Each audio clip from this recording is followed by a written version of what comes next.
1 2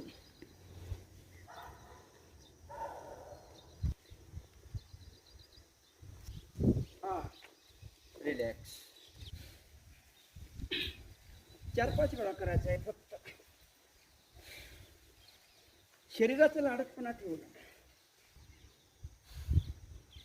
दीर्घ श्वास भरत राहायचा आहे, दीर्घ श्वास सोडत राहायचा आहे. श्वासावरच आपलं जीवन आहे. श्वास अशी धारणा क्रमणामध्ये करून घ्यायचा आहे. थंडीगार हवा घ्यायचा आहे, ऑक्सिजन सोडायचं आहे. घाण ऑक्सिजन आपल्याला सोडायचं आहे. चांगलं शुद्ध ऑक्सिजन. बरा पायऱ्या चढलो की आपला गुडघा आपला त्रास देतो की भयानक असं त्रास होतो आपल्याला.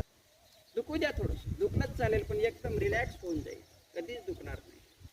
4 रिलॅक्स. आणखी 1 वेळा. 1 2 3. मानेचा त्रास, पाठीचा त्रास, कमरेचा त्रास तुम्हाला बिलकुल होणार नाही. हे व्यायाम